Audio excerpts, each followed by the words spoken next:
សូមជូនរឿងកុលាបខ្មៅនិទានដោយឆ្នាំងបាយកាលពីយូរលង់ណាស់មកហើយនៅភូមិតូចមួយជាប់ជើងភ្នំមានក្មេងស្រីកំព្រាម្នាក់ឈ្មោះស្រីនាងនាងរស់នៅជាមួយជីដូនចាស់ក្នុងខ្ទមមួយទោះជាក្រីក្រក៏ដោយស្រីនាងមានចិត្តសប្បុរសចូលចិត្តជួយអ្នកដទៃនិងស្រឡាញ់ធម្មជាតិជាខ្លាំងរៀងរាល់ព្រឹកនាងតែងទៅប្រមូលអុសក្នុងព្រៃហើយយកផ្កាមកដាំជុំវិញផ្ទះថ្ងៃមួយលក្ខណៈដែលកំពុងដើរក្នុងព្រៃស្រីនាងបានឃើញលោកតាម្នាក់ដួលសន្លប់ក្បែរផ្លូវលោកតានាងស្រែកហៅទាំងភ័យស្រីនាងបានឲ្យទឹកនិងជួយគាត់រហូតដឹងខ្លួន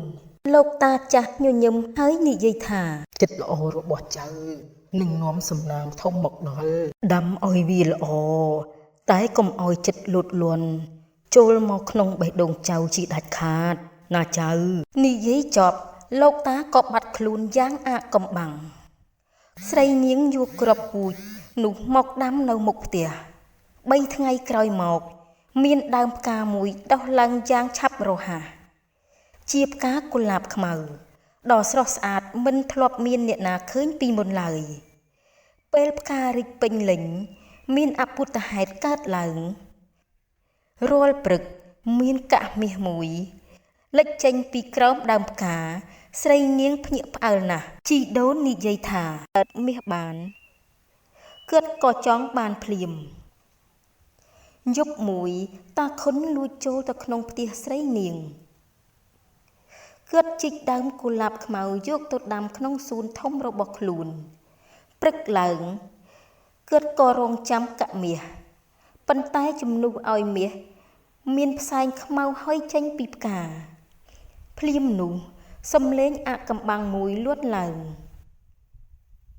ទេអ្នកលុបលួនមិនសមទទួលអំណាចនេះទេស្រាប់តែសួនផ្កាទាំងមូលត្រៀមស្រាប់តែសួនផ្កាទាំងមូលក្រៀមស្វិតអស់តាខុនភ័យរន្ធត់ខ្លាំងណាស់អាកំបាំងនៃផ្កា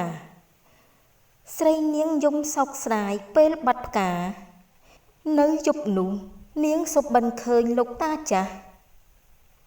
លោកតានិយាយថាកុលាបខ្មៅមិនមែនជាផ្កាធម្មតាទេវាជាផ្កាសាកល្បងចិត្តមនុស្សអ្នកណាមានចិត្តល្អវានឹងផ្ដល់ពរជ័យអ្នកណាលុបលន់វានឹងដកហូតអ្វីគ្រប់យ៉ាងព្រឹកឡើងស្រីនាងទៅរកតាខុនលុតជង្គង់សុំទោសទាំងទឹកភ្នែកខ្ញុំខុសហើយស្រីនាងចិត្តលុបលន់ធ្វើឲ្យខ្ញុំបាត់បង់សេចក្តីសុខស្រីនាងអត់ទោសឲ្យគាត់ពេលនោះដើមកុលាបខ្មៅដែលក្រៀមស្វិតក៏រស់ឡើងវិញសេចក្តីសុខពិតចាប់តាំងពីពេលនោះមកតាខុនបានផ្លាស់ប្ដូរខ្លួនគាត់ប្រើទ្រព្យសម្បត្តិជួយអ្នកក្រីក្រសង់ជួលវត្តអារាមប៉ុន្តែវាអាចរីកផ្កាយ៉ាងស្រស់ស្អាតជាមុនអ្នកភូមិទាំងអស់យល់ថាអំណាចដ៏មានតម្លៃបំផុតមិនមែនមាសប្រាក់ទេប៉ុន្តែគឺចិត្តសប្បុរសនិងការចេះចែករំលែកស្រីនាងនិងជីដូនរស់នៅដោយសេចក្តីសុខ